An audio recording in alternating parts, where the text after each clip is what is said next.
Now, all the art up on the wall looks like stuff on the ground. In the coastal countries where you've got rainforest, you get X-ray art, but here it's all about footprints and jinnah, things that you find on the ground. So you can see the mala footprints are represented like that. And you can tell by those footprints that those mala were really running. If they weren't running, there'd be a little tail print every now and then for where it sat on it, up on its tail, or little paw prints where it's put its feet down to feed. But they're just straight footprints, so that indicates kangaroos or mala or wallabies travelling really fast. And it's right next to the nulta water or ceremonial pole that men plant for ceremonies. So that tells you that the mala people came here for ceremony. When they're in ceremonial mode, they change into their, young women are in one group, young men are in another group. The older men and older women are in other groups, and the initiates are in a separate group again. So they're in full ceremonial mode, and they plant that nulta water, that pole, to do their ceremonies here. So they were here doing their ceremonies when they were interrupted by that quarter palm, and it chased them out of the country. So all of the evidence that we see that's left behind by the mala people is around that ceremonial stance that they were in. That makes sense to everyone? Now remember, you're not at school, so if you've got any questions, just interrupt any time, mate.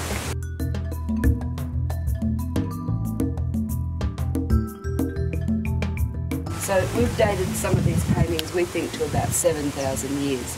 Now when you think about it, Christianity's 2,000 years old, Judaism's about 7,000 years old. So it's a very, very exclusive religion that's lasted for a very long time. That's why we've been listed by the UN as being culturally significant to all of humanity. This little religion has existed for an extremely long time.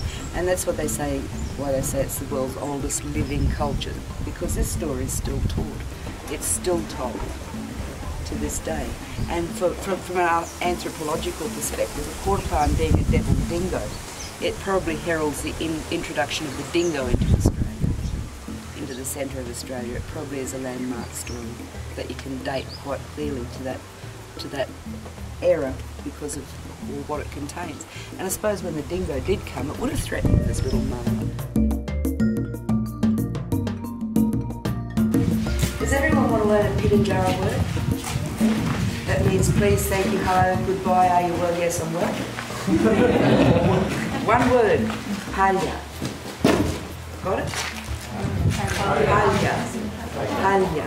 Yeah, you can't say paya because that's what you say to a mangy camp dog. Paya. Palya. Yeah. You can hear various hollow bits if you tap around on the rock. There's a really hollow bit, see? Hear the different knock? So the water's slipping in behind these cracks that you see, and then they chip off. Water's a real predator, so it eats away. Like if you haven't done the washing up for a couple of weeks, not that I do that, and your kitchen sponge really dries out, it erodes when you put water on it. It's exactly the same, this rock. And then it makes those little caves, bits slough off, and you'll find that all the way behind the really hollow bits goes quite deep.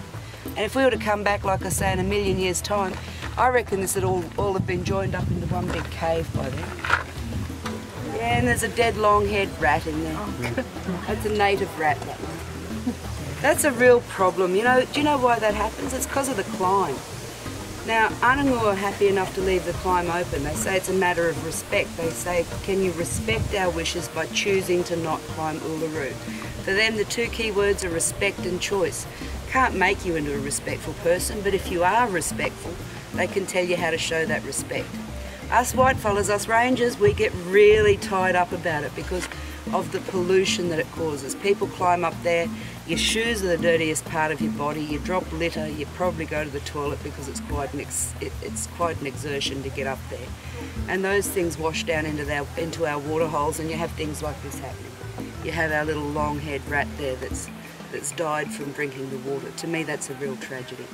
Now, we've got a book up in the Cultural Centre that you can sign if you want to see the climb closed permanently. We tried to put it out there in our plan of management. We persuaded Anangu to recommend the closure. Kevin Rudd, who was Prime Minister there for about a minute and a half, responded to the tourism lobby group and decided that the climb was to be kept open.